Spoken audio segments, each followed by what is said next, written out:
Chioma Okonkwo never believed in love at first sight until she met Marcus Thompson at a business conference in Victoria Island. He was everything she dreamed of, tall, ambitious, with a smile that could light up the entire room. Marcus owned a real estate development company, and when he approached her table that evening, he didn't use cheap pickup lines. Instead, he asked about her tech startup, genuinely interested in her AI logistics platform. Their first date lasted 7 hours. They talked about everything: childhood dreams, family expectations, the pressure of building businesses in Lagos. Marcus told her about his grandfather's legacy, how the Thompson name meant something in their community. He wanted children someday, he said, to pass on everything he was building. Chioma felt the same way. She'd always imagined herself as a mother.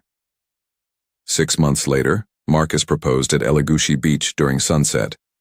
The ring wasn't the biggest, but it was thoughtful, a design he'd spent weeks planning. His proposal speech made her cry. "I don't just want to build a business empire, Chi. I want to build a family with you. I want little versions of us running around, driving us crazy, making our lives complete."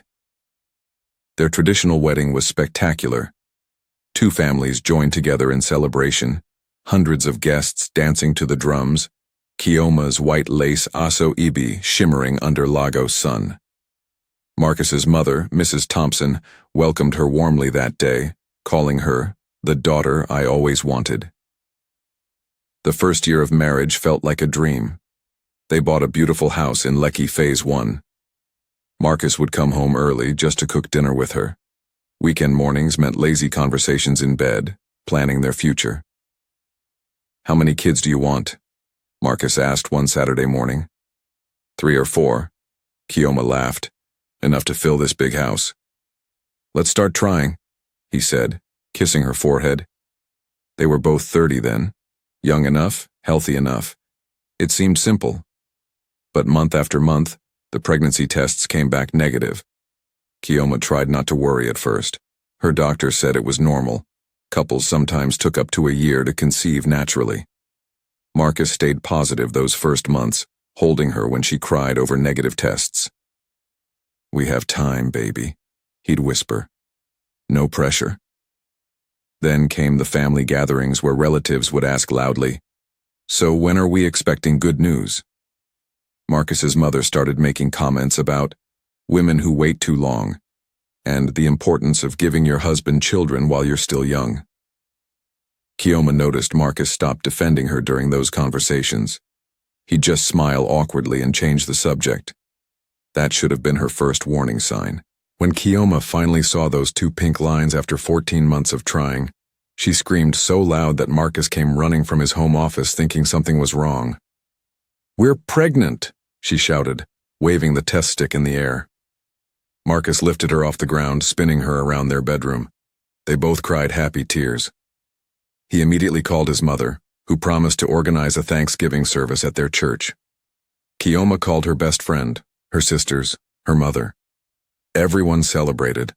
The first trimester brought morning sickness that lasted all day. Chioma couldn't keep food down, lost weight instead of gaining it. But she didn't complain.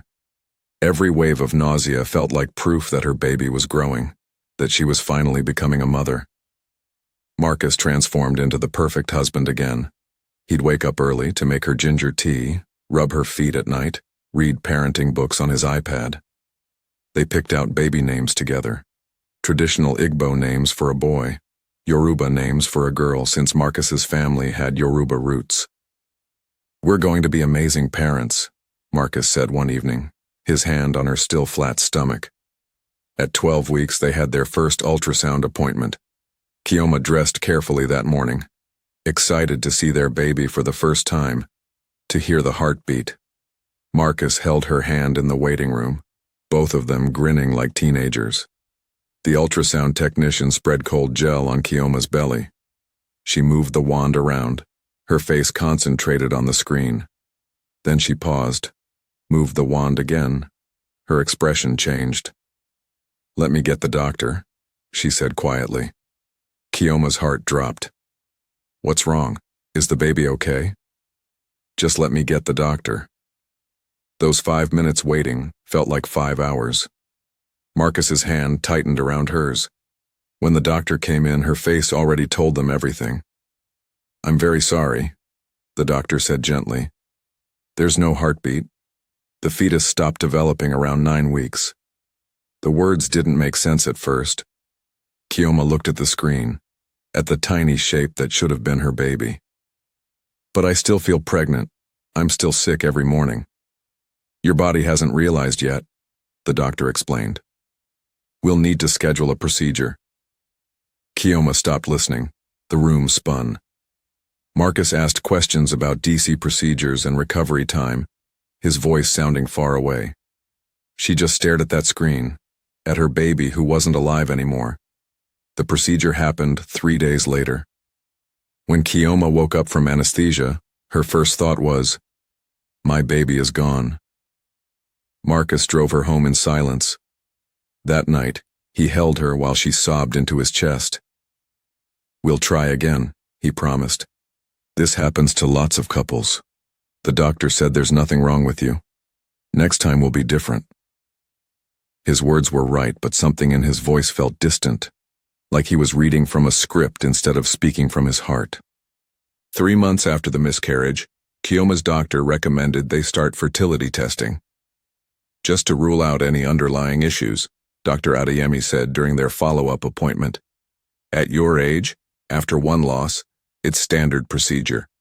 We want to make sure everything is functioning properly before you try again." The testing process felt endless and invasive. Blood work every other week to check hormone levels, estrogen, progesterone, FSH, LH, thyroid function.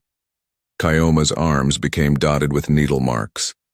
Then came the HSG test, where dye was pushed through her fallopian tubes to check for blockages. The cramping made her cry in the examination room. "Everything looks clear," Dr. Adeyemi said, reviewing the results. "Your tubes are open, your ovarian reserve is excellent for your age. Now we need Marcus to do his testing." Marcus kept postponing his appointment. "I'm slammed at work, babe," he'd say. "Next week, I promise." Next week became next month. Kioma had completed every painful test, every uncomfortable procedure, while Marcus couldn't find 2 hours to provide a simple sample at the clinic. "Marcus, please," Kioma begged after another negative pregnancy test. "We need to know if there's an issue on your side, too." "There's nothing wrong with me," he snapped. "My family is very fertile. My dad has 6 siblings. My grandfather had 8 children. The problem isn't coming from the Thompson side." The word stung like a slap. The problem, like she was defective merchandise. But Kioma pushed down her hurt and tried to be understanding. Maybe Marcus was scared. Men had egos about these things, especially in their culture where virility meant everything. 6 months into testing, they'd spent over $2 million on Kioma's procedures alone. Their savings account was shrinking fast. Marcus started making comments about the cost every time a new medical bill arrived. "Another $400,000 for what?" he'd ask, tossing the invoice on the kitchen counter. "We're pouring money down the drain." "It's an investment in our future," Kioma would reply quietly. "In our family. At what point do we admit this might not happen?" Those words hung in the air between them like toxic substance. Kioma started working longer hours at her startup to cover half the medical expenses. She didn't want Marcus to resent her for draining their finances. Her business partner noticed the stress, the dark circles under her eyes. "You're carrying too much alone," her friend warned. "Where's Marcus in all this?" Kioma made excuses. He was busy. Building a business was demanding. He was dealing with his own disappointment differently. But the truth was simpler and more painful. Marcus was pulling away. He stopped coming to most of her doctor appointments.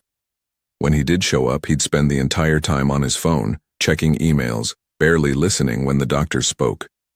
At night, he'd stay in his office until Kioma fell asleep.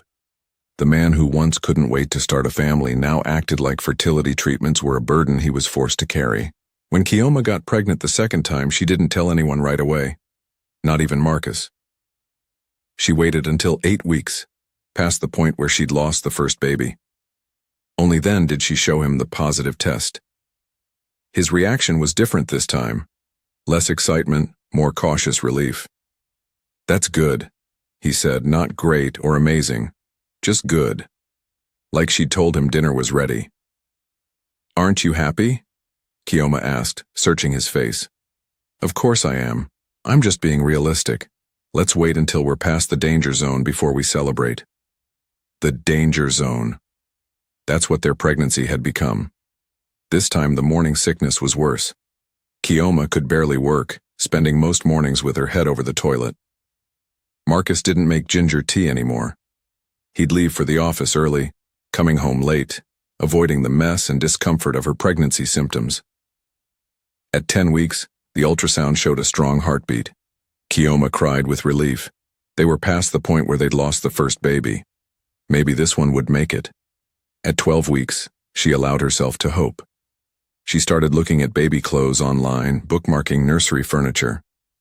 Marcus's mother called constantly, asking about symptoms, offering unsolicited advice about what to eat and avoid. "Make sure you're taking your vitamins," Mrs. Thompson would say. "My pregnancies were easy because I took care of myself. No stress, lots of rest." The implication was clear.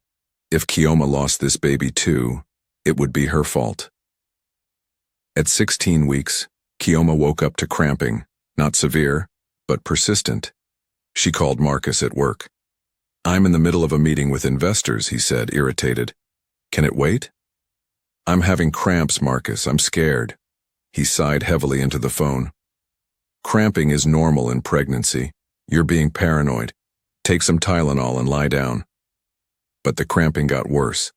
By evening, Kioma was bleeding. She drove herself to the hospital, hands shaking on the steering wheel, tears blurring her vision. She called Marcus 5 times. He didn't answer.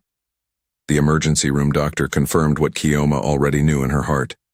She was miscarrying again. "I'm so sorry," the doctor said. "Sometimes these things just happen. It's not your fault." But it felt like her fault. Her body kept failing at the one thing it was designed to do. Marcus finally showed up at the hospital 3 hours later, still wearing his work suit. He sat in the plastic chair beside her bed, but he didn't hold her hand. He didn't cry with her. He just stared at the wall with an expression Kioma couldn't read. On the drive home, he finally spoke. "Maybe we should take a break from trying," he said, his voice flat. "This is becoming obsessive. It's taking over our entire lives." Kioma looked at him in disbelief. "Obsessive? I want to have a baby with my husband." "That's not obsessive, Marcus. That's normal." "Nothing about this feels normal anymore." Dr. Adeyemi recommended IVF after the second miscarriage. "Your eggs are healthy. Your uterus is structurally sound," she explained during their consultation. "But given 2 losses, IVF allows us to test embryos genetically before transfer. We can select the strongest ones, significantly improving your chances." The cost made Kioma's stomach drop. $3 million for 1 cycle. That didn't include medications, monitoring appointments, or the embryo freezing fees. "We can also freeze extra embryos," Dr. Adeyemi continued. "So if the first transfer works, you'll have siblings already created. And if it doesn't work, you won't have to go through egg retrieval again." Marcus sat silently through the entire appointment. When they got to the car, he exploded. $3 million? Are you kidding me? For something that might not even work? It has a 60% success rate for women my age, Kioma said, her voice shaking. That's better odds than we have naturally. We don't have $3 million sitting around, Chi. My business has expenses. We have a mortgage. This is getting out of control. So what are you saying? We just give up? Marcus gripped the steering wheel, his jaw tight. I'm saying maybe we need to accept reality.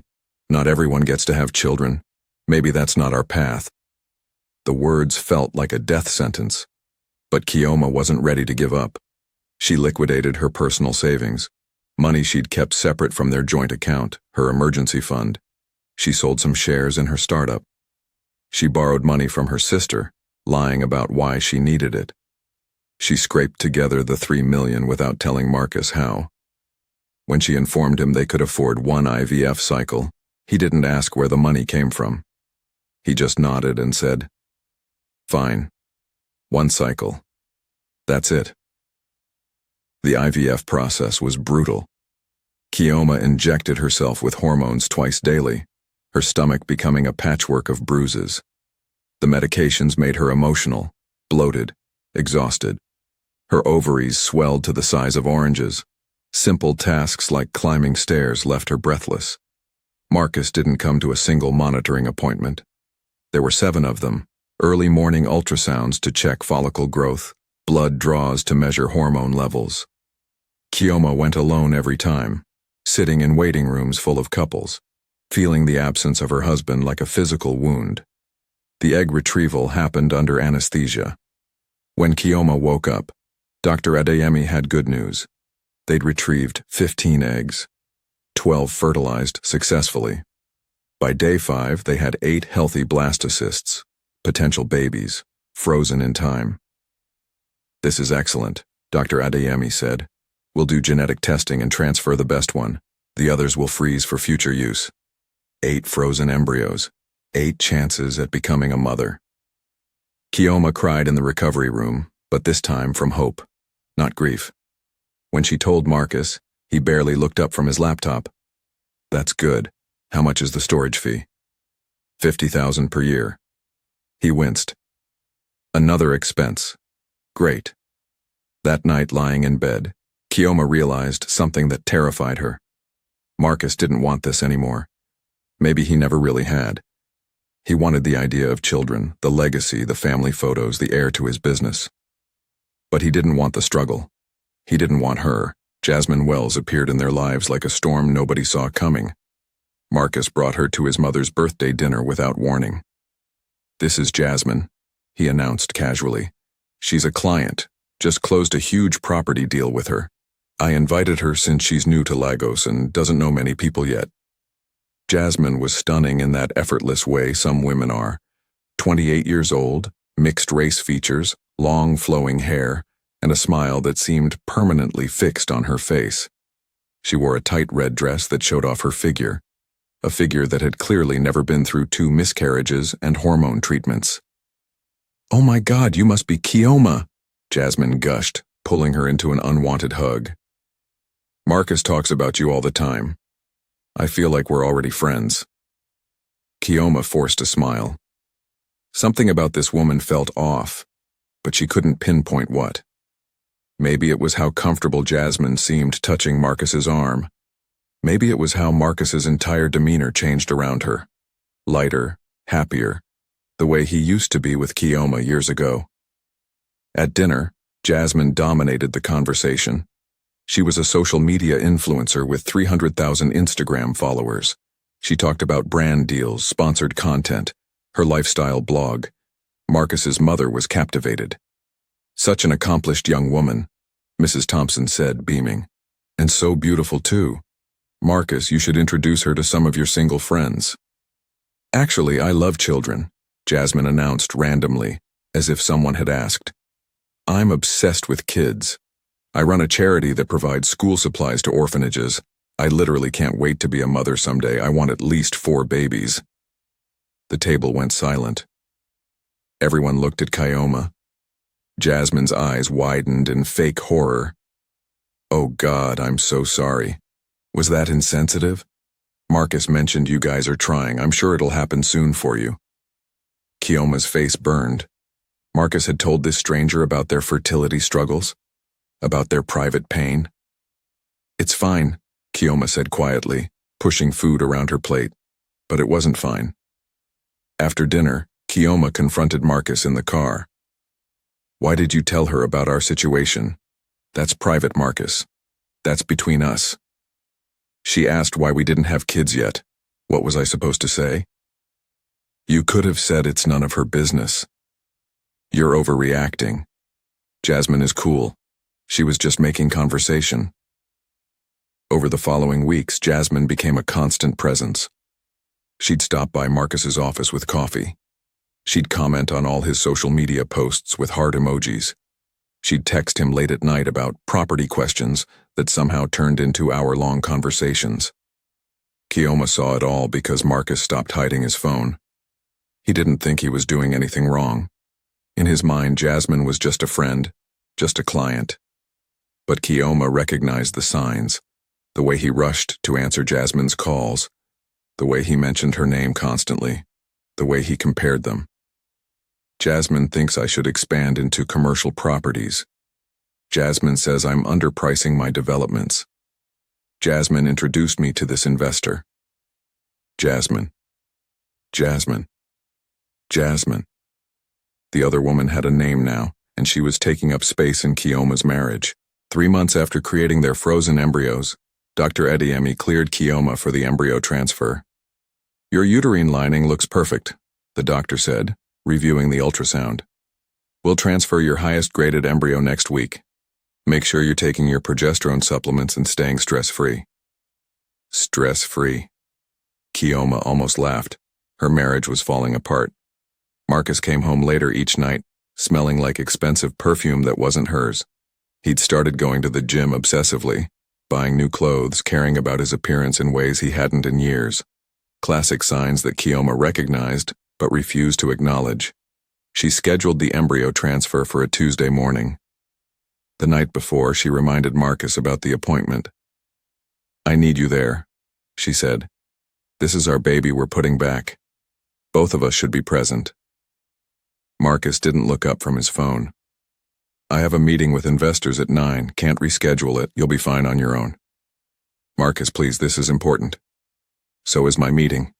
It's a $15 million deal.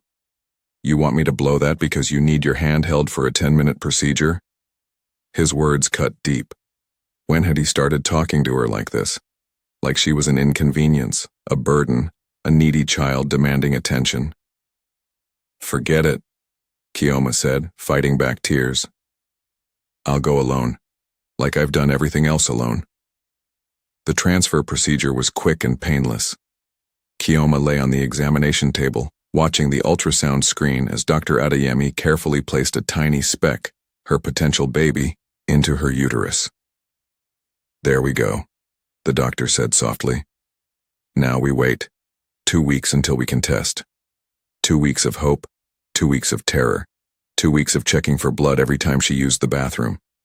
Keoma spent those weeks walking on eggshells, afraid to exercise, afraid to laugh too hard, afraid to do anything that might dislodge her maybe baby. She worked from home, rested constantly, visualized the embryo implanting and growing. Marcus barely noticed. He was too busy with Jasmine. They weren't even hiding it anymore. Jasmine posted photos of them at business lunches, at property sites, at networking events. Always standing just a little too close. Always with captions like, best business partner ever, and grinding with this guy.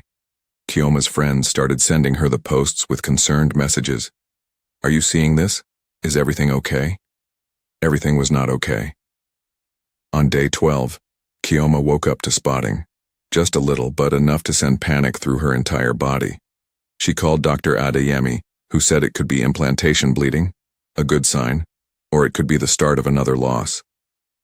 Come in for a blood test tomorrow as scheduled. We'll know then. The next morning, Keoma went for her blood draw alone. The nurse was kind, chatting about the weather while she filled vials with Keoma's blood. Results will be ready this afternoon, she said. Try not to stress. At 3 p.m., Dr. Adeyemi called. I'm so sorry, Keoma. Your HCG levels are at 5. Technically positive, but too low. The embryo didn't implant properly. This cycle didn't work. 3 million. Months of preparation. 8 frozen embryos. And still, Keoma had nothing. Keoma found the first hotel receipt 2 weeks after the failed embryo transfer. She was doing laundry. Marcus's shirts, his pants, the mundane tasks of being a wife. When she emptied his jacket pocket, a folded piece of paper fell out. Echo Hotel and Suites, Presidential Suite. 1 night. 400,000. They hadn't stayed at any hotel. They hadn't traveled anywhere together. Her hands trembled as she checked the date. Last Thursday. The day Marcus said he was meeting investors in Victoria Island and would be home late. She confronted him that evening, receipt in hand. "What is this?" Marcus barely glanced at it. "A business expense. I had out-of-town clients. Easier to host them at a hotel than our house." "Our house? You mean the house you barely spend time in anymore?" "Here we go again," Marcus said, his voice dripping with exhaustion. "You're being paranoid, Chi. This is exactly why we can't have a normal conversation anymore. You twist everything into some conspiracy." "I'm not paranoid. You stayed at a presidential suite that costs more than some people's monthly salary. For a business meeting?" "Yes. Image matters in my business. I can't meet high-level investors in some cheap conference room. You wouldn't understand because your little startup operates on a completely different level." The insult landed like he meant it to. Her little startup, the business she'd built from nothing, that was actually profitable, that she'd sacrificed to pay their IVF bills. "I want to see your phone," Keoma said. "Absolutely not. I'm not a child who needs monitoring." "Then you have something to hide." Marcus grabbed his car keys. "I'm not doing this. You've become exhausting, Chi. Everything is an interrogation. Maybe I stay out late because coming home to this isn't exactly appealing anymore." He left. Didn't come back until after midnight.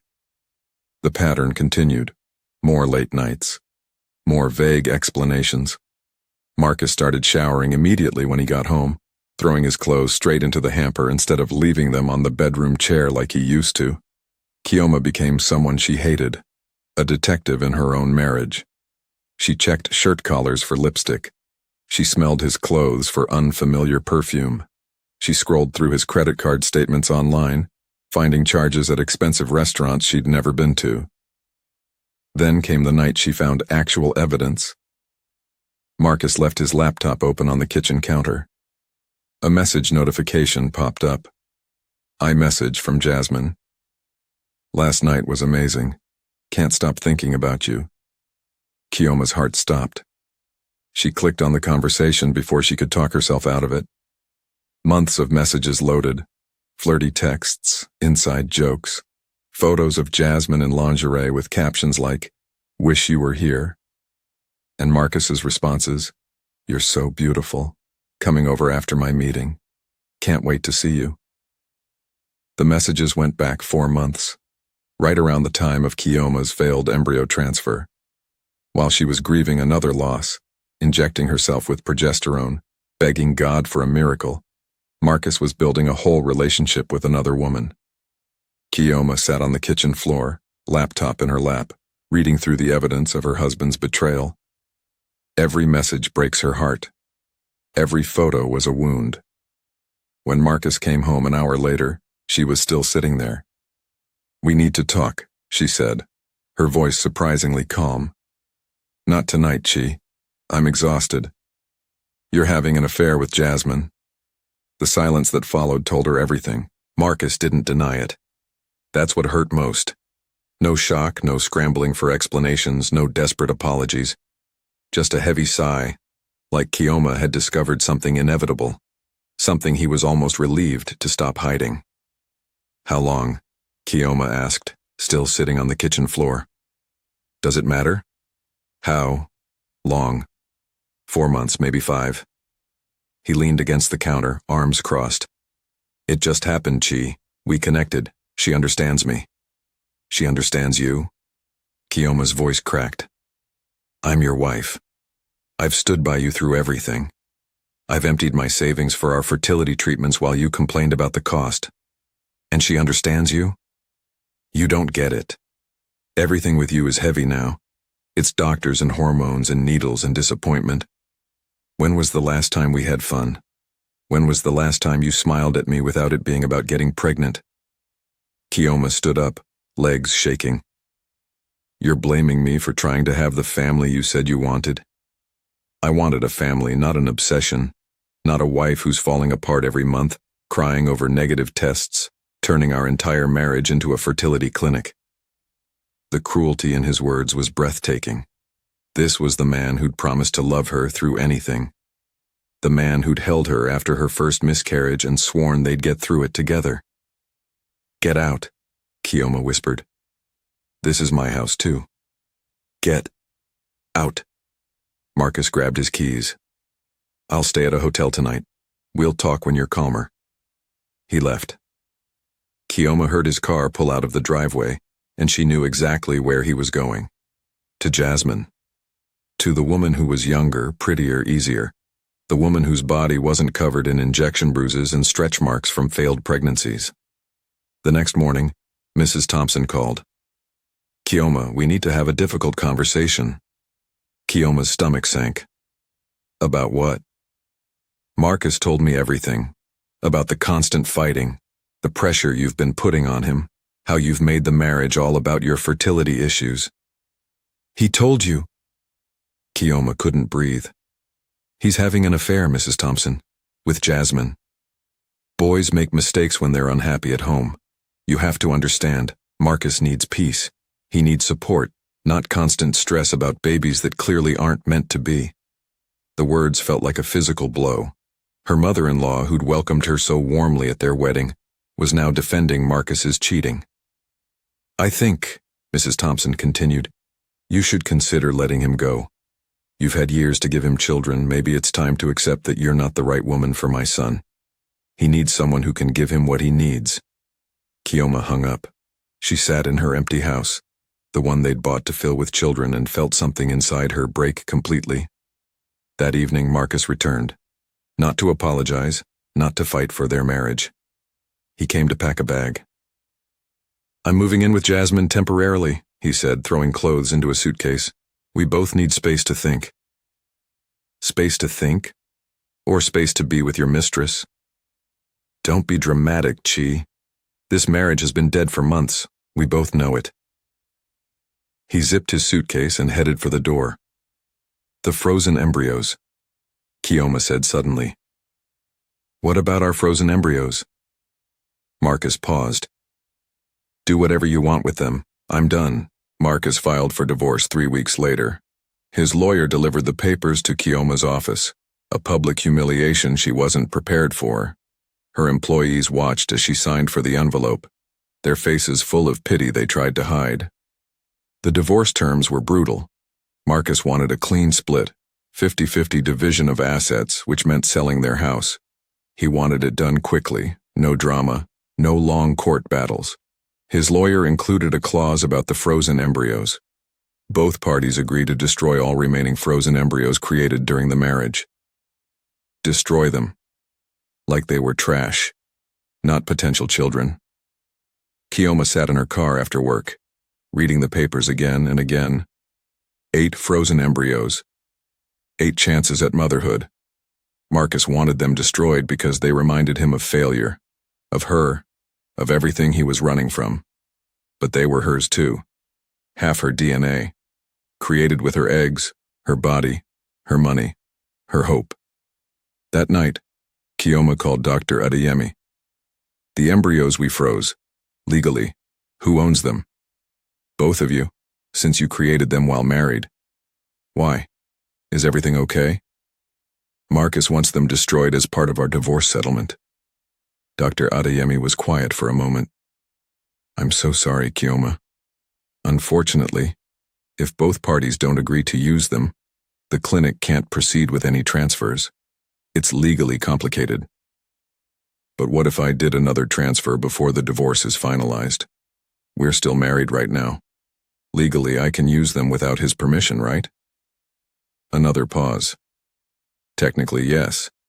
But Keoma, are you sure? Bringing a child into a divorce situation? I'm 33 years old. I've had 2 miscarriages. This might be my only chance to have a biological child. I can't let him take that from me too." The following week, Keoma scheduled the embryo transfer without telling anyone. Not her family, not her friends, and definitely not Marcus. She went through the preparation protocol, hormone supplements, uterine lining checks, timing everything perfectly. She didn't tell Marcus she was using their frozen embryos for one simple reason. He'd already made clear he wanted nothing to do with them. In his mind, they were being destroyed anyway. She was just giving them a chance at life instead. The transfer happened on a Tuesday morning. Dr. Adeyemi transferred their highest quality embryo, then paused. Your uterine lining is exceptional this cycle. Would you consider transferring 2? It increases pregnancy chances, though it also increases the likelihood of twins. Kioma thought about it for exactly 3 seconds. Transfer 2. 2 embryos. 2 chances. 2 potential babies. She left the clinic and went straight to her lawyer's office to sign the divorce papers. Marcus wanted this over quickly? Fine. She'd give him his freedom. But she'd do it on her terms. Her lawyer reviewed the documents. You're agreeing to everything? The house sale, the asset split, even the embryo destruction clause? Yes, I just want this finished. She signed her name on every page, officially ending her 6-year marriage. The papers would be filed tomorrow. In a few months, she'd be legally single. What Marcus didn't know, what nobody knew, was that inside Kioma's body, 2 embryos were possibly implanting at that very moment. 2 potential Thompson babies that Marcus had just signed away without realizing they might actually exist. 2 weeks later, Kioma would take a pregnancy test alone in her bathroom. And this time, everything would change. Marcus served Kioma with the finalized divorce papers at her office on a Thursday afternoon. He didn't come himself. He sent a courier, a young man who had no idea he was delivering the end certificate of a 6-year marriage. Kioma signed for the envelope in front of her entire team, maintaining composure until she reached her private office. Inside was everything that legally ended them. The judge had signed off. Their house had sold faster than expected. Some young couple eager to start their family in the home where Kioma's dreams had died. The money would be split exactly down the middle. Attached was a note from Marcus's lawyer.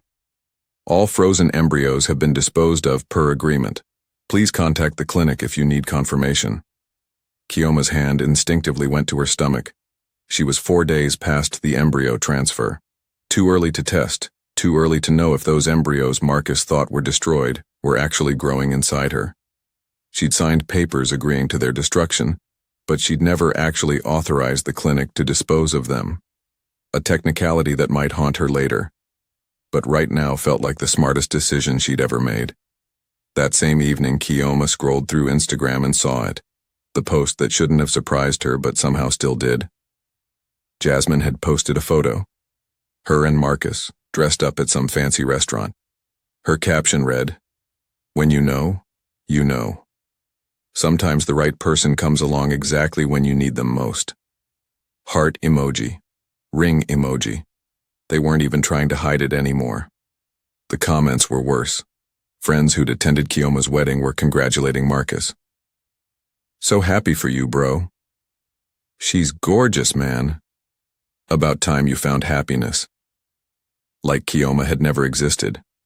Like their 6-year marriage had been some unfortunate detour on Marcus's journey to finding his real love. Mrs. Thompson had commented too. "Beautiful couple. Can't wait for grandbabies." Grandbabies. The woman was already planning for the children Jasmine would give Marcus. Children that would replace the ones Kioma couldn't provide. Kioma blocked them all.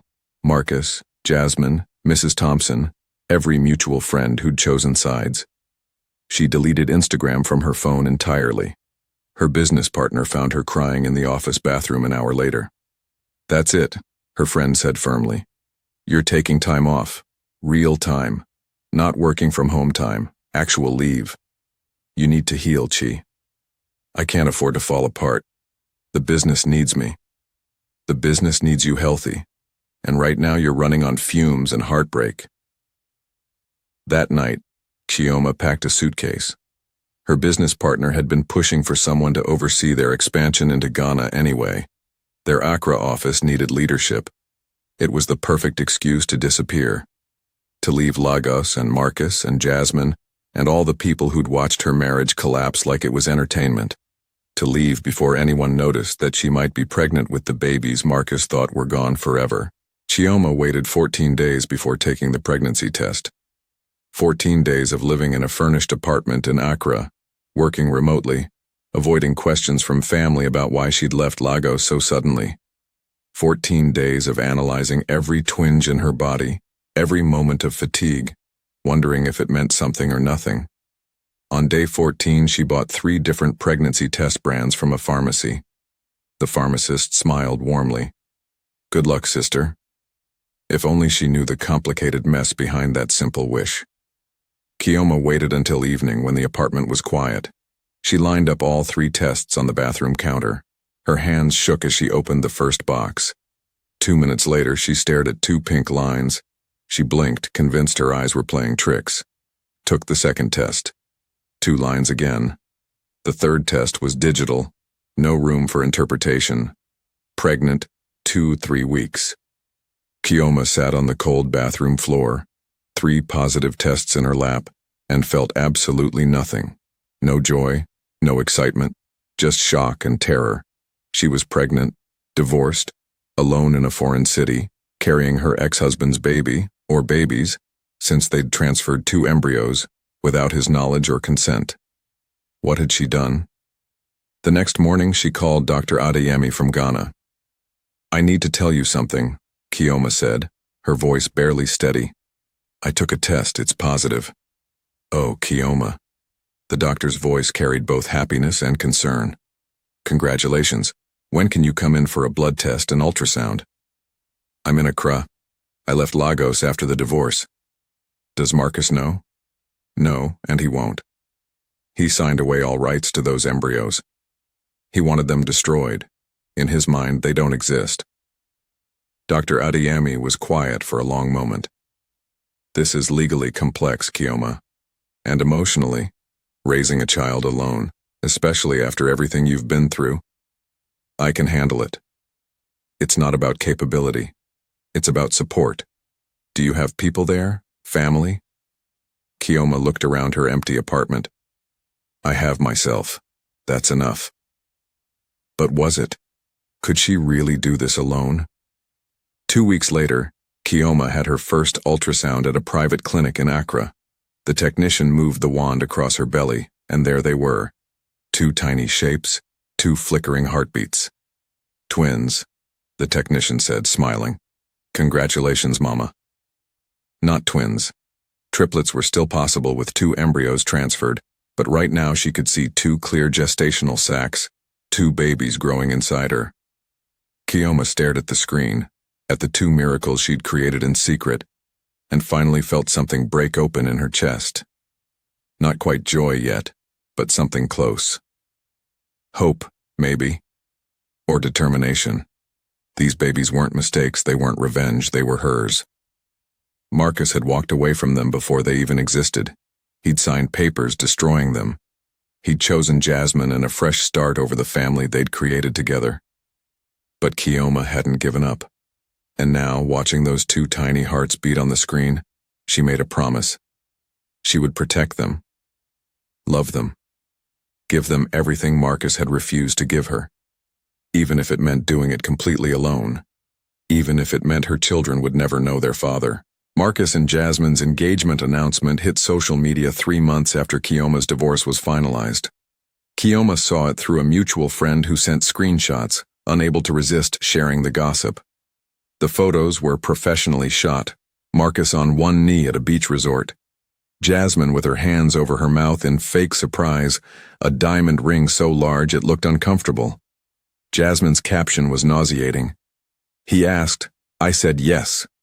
3 months ago, I met my soulmate. Today, he made me the happiest woman alive. When it's right, you just know. No drama, no complications, just pure love. Can't wait to be Mrs. Thompson." No drama, no complications.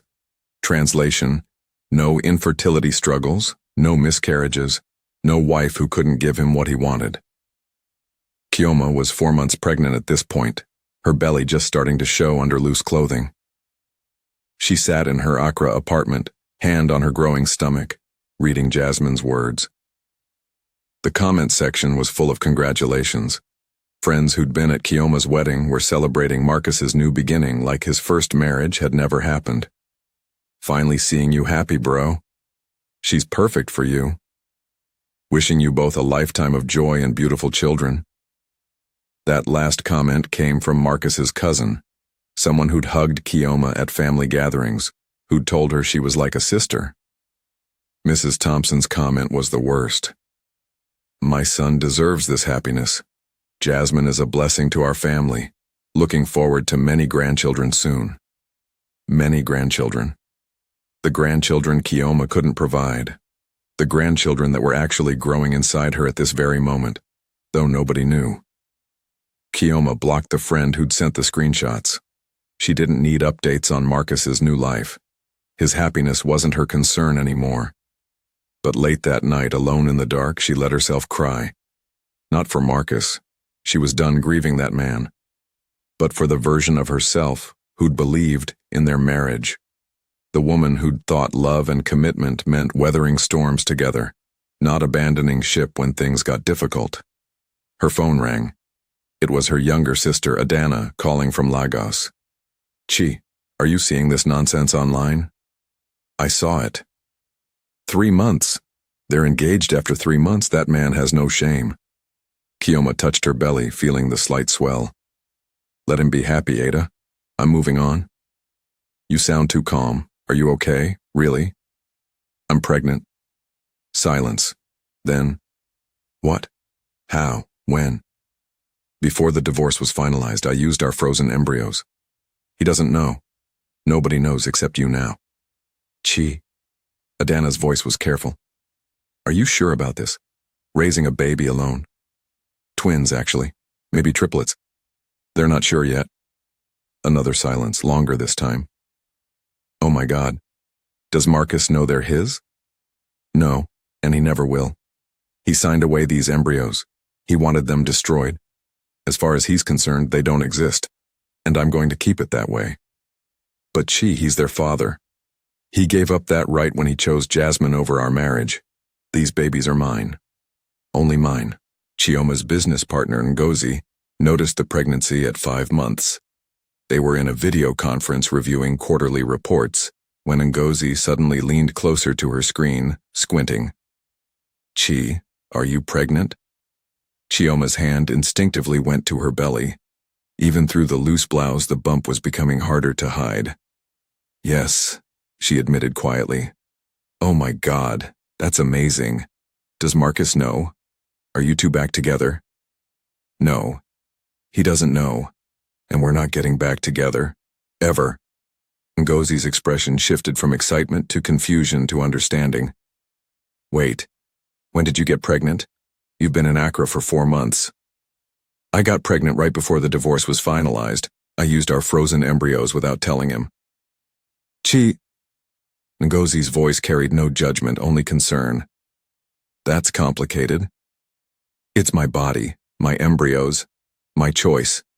Marcus wanted them destroyed. I gave them a chance at life instead. Ngozi was quiet for a moment, then nodded. Okay, what do you need? How can I support you? That question made Keoma's eyes water. No lectures, no warnings about legal complications, just pure support. I need to stay in Accra longer, through the pregnancy and probably the first year. I can't go back to Lagos yet. Not while Marcus is parading his new life around. Done. Actually, I have a proposal. Make the move permanent. Head up our West African expansion from Accra. We've been talking about it anyway. Ghana's tech scene is growing fast. You'd be perfect to lead it. It was the escape Keoma needed. A legitimate business reason to stay away from Lagos, away from Marcus and Jasmine and all the people who'd watched her marriage collapse. I'll do it, Keoma said. She found a larger apartment in Airport residential area, a quiet neighborhood popular with expats and young professionals. 2 bedrooms, one for her, one that would become a nursery. She hired an interior designer to make it feel like home. Her doctor appointments became routine. Every 2 weeks, then every week as the pregnancy progressed. The medical team in Accra was excellent, but they asked questions. Is the father involved? Her obstetrician asked during a 20-week scan. No. I'm doing this alone. Do you have family support here? Not here, but I have support. It wasn't entirely true, but Kioma was learning to be enough for herself. At that appointment, the ultrasound revealed the truth Kioma had suspected. Not twins. Triplets. 3 babies, the doctor said, showing her the screen. 2 boys and a girl, all measuring perfectly. But I need to be honest, triplet pregnancies are high risk. You'll need intensive monitoring, possible bed rest in the 3rd trimester. 3 babies. 3 miracles.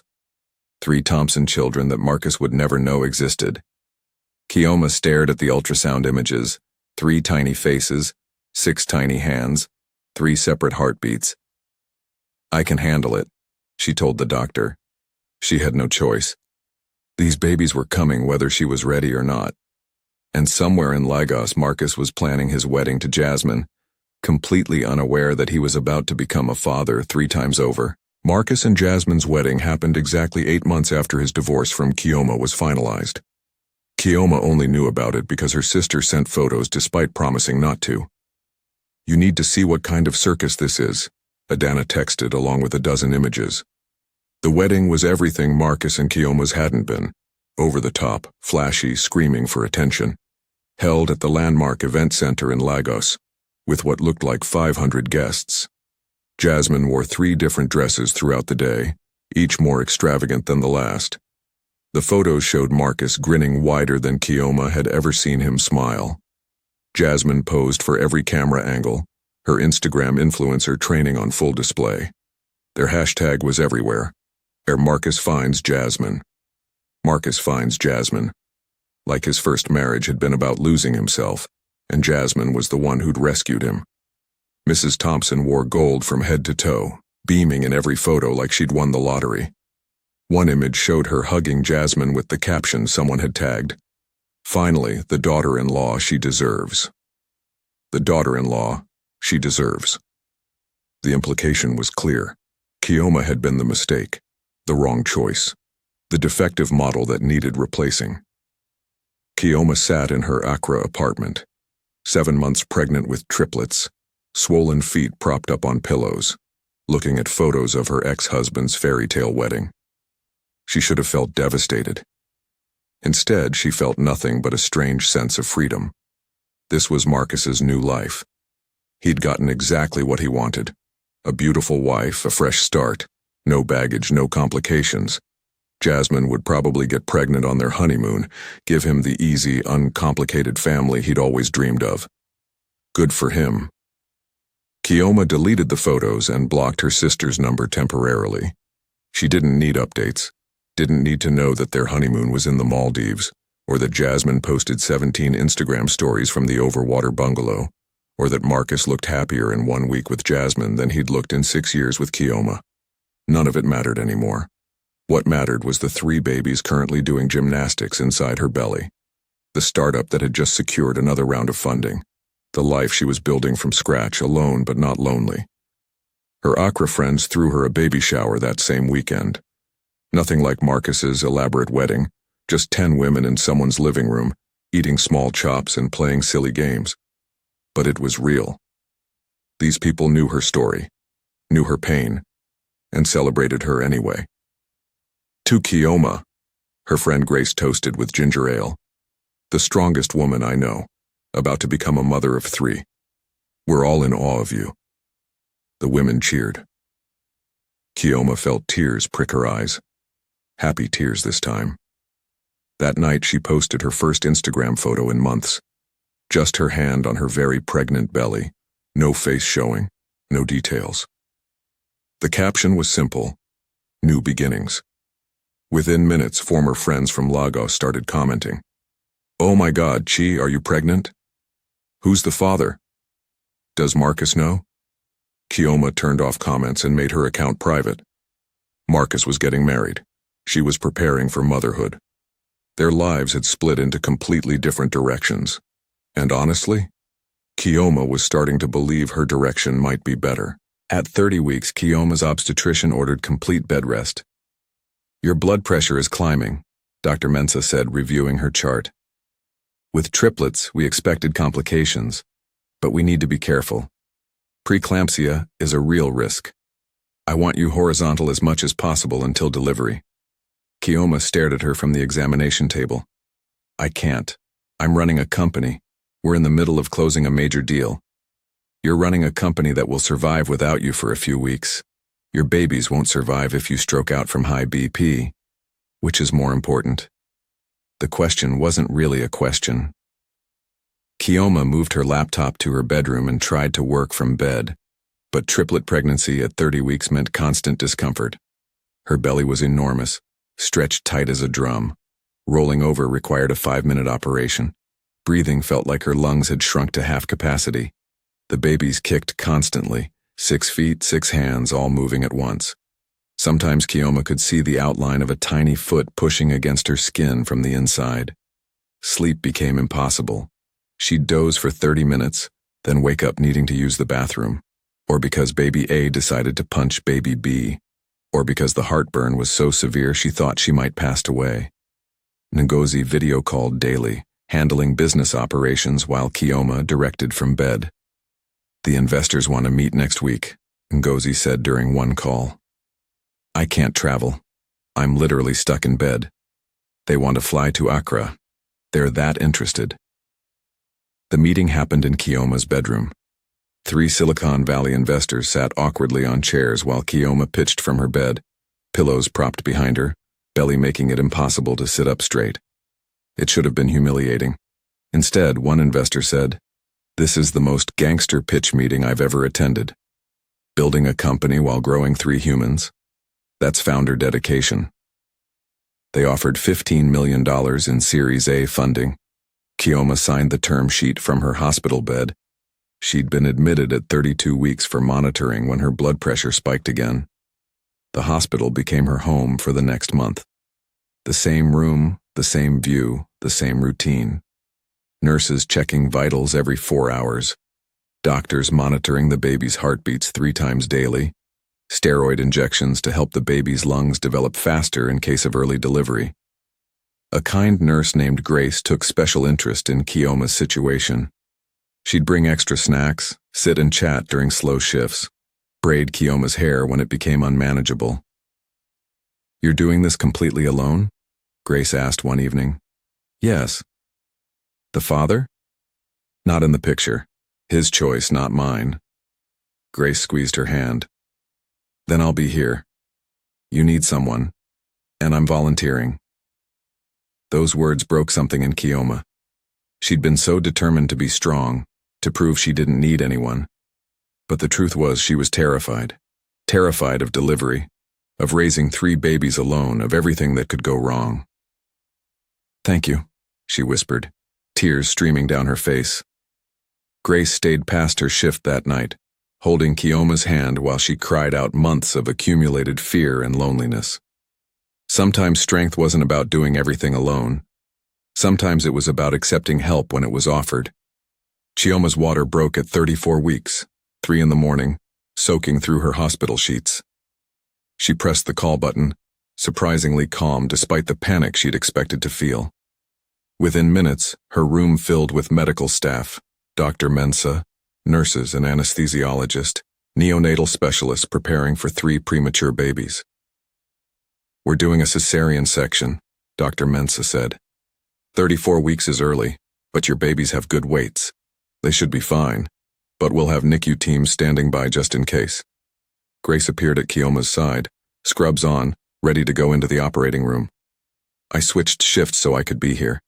You're not doing this alone." The operating room was freezing and blindingly bright. They positioned Kioma on the table, erected a blue curtain across her chest so she couldn't see the surgery. The spinal block made her lower body disappear.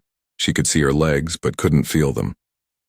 "You're going to feel pressure," Dr. Mensah warned. "No pain, just pressure." The pressure felt like someone sitting on her chest. Then voices. "First baby is out. It's a boy." A thin, angry cry filled the room. Kioma started crying immediately. "Second baby, another boy." Another cry, this one stronger. "Third baby, it's a girl." The smallest cry of all, but still there, fierce and determined. They held each baby up briefly for Kioma to see, before whisking them to warming tables where the NICU teams assessed them. 3 tiny humans she'd carried for 8 months, real now, breathing air, existing outside her body. All 3 are breathing on their own, a neonatologist called out. Good color, good tone. Weights are 1.8 kilos, 2.0 kilos, and 1.6 kilos. They're small but healthy. Relief flooded through Kioma so intensely, she felt lightheaded. They brought each baby to her face for a moment. Just enough time to kiss their tiny foreheads before taking them to the NICU for monitoring. 3 perfect faces, wrinkled and red. Eyes squeezed shut. Impossibly small. Her children. Her miracles. In the recovery room, drugged and exhausted, Kioma cried. Partly from joy, partly from overwhelming terror, partly from grief. These babies should have had a father. Should have had grandparents excited to meet them. Should have had a whole family waiting to welcome them into the world. Instead, they had Kioma. Just Kioma. Grace sat beside her bed, holding her hand. You did it. 3 healthy babies. You're a mother, Chi. I'm a mother, Kioma whispered, testing the words. They felt foreign and wonderful and terrifying all at once. The next day, when she was strong enough to visit the NICU, Kioma stood at the warming beds where her 3 babies lay under Billy lights, wearing tiny diapers and nothing else, wires attached to their chests monitoring their hearts. Baby A, she'd name him Chukwu, meaning God. Baby B, Chidera, meaning what God has written. Baby C, Adana, meaning father's daughter, even though their father didn't know they existed. A nurse helped Kioma hold Chukwu for the first time. He fit in her hands, so small she was afraid she'd break him. He opened his eyes briefly. Dark eyes that looked exactly like Marcus's. Her heart shattered and healed simultaneously. Welcome to the world, she whispered. I'm your mama, and I promise you, I'm going to be enough. Kioma was on maternity leave for exactly 6 weeks before her phone started ringing non-stop. The babies were still in the NICU, 36 weeks now and growing stronger daily, but doctors wanted them at 2 kilos each before discharge. Kioma spent 12 hours a day at the hospital doing kangaroo care, holding each baby against her skin, helping them regulate their temperatures and gain weight. During one of these sessions, with Adana sleeping against her chest, Kioma's phone buzzed. An email from someone at Catalyst Ventures, a major Silicon Valley investment firm. The subject line read, Investment Opportunity, $20 million Series B. Kioma almost deleted it, assuming it was spam. Nobody offered $20 million via cold email. But something made her open it. Ms. Okonkwo, we've been following your AI logistics platform for the past year. Your solution to last-mile delivery challenges in African markets is exactly what we're looking for. We'd like to discuss a Series B investment of $20 million US dollars at a $100 million valuation. Please let us know your availability for a call. Kioma read it 3 times, certain she was hallucinating from sleep deprivation. $20 million, $100 million valuation. Her startup, the one she'd built while grieving her marriage, while pregnant and alone, while everyone told her to slow down and focus on one thing at a time. That startup was worth $100 million. She called Ngozi immediately. Tell me this email is real and not my brain playing tricks. Ngozi screamed so loud Kioma had to pull the phone away from her ear. It's real. I got the same email. Chi, do you understand what this means? We're about to be funded at unicorn track valuation. The call with Catalyst Ventures happened from Kioma's NICU room. She sat in a corner, laptop balanced on her knees, 3 investors on the video screen while nurses moved quietly around the babies behind her. We love your traction in Ghana and Nigeria, the lead partner said. Your AI routing algorithm cuts delivery times by 40%. That's game-changing. We want to help you scale across Africa. I'm interested, Kioma said calmly, despite her heart racing. But I need to be transparent. I'm currently on maternity leave. I just had triplets 6 weeks ago. They're in the NICU. I can't travel for at least 2 months. She waited for them to backtrack, to suddenly find reasons why this wasn't the right time. Instead, the female partner smiled. Congratulations. We're investors in several companies with founder mothers. Your ability to build this while managing a high-risk pregnancy actually demonstrates exactly the kind of resilience we look for. When can you be back full-time? 3 months, maybe 4. Perfect, we'll structure the deal to close in 4 months. That gives you time with your babies and gives us time for due diligence.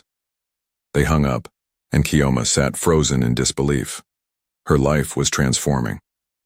While Marcus was settling into married life with Jasmine, posting photos of domestic bliss and date nights, Kioma was becoming a tech millionaire.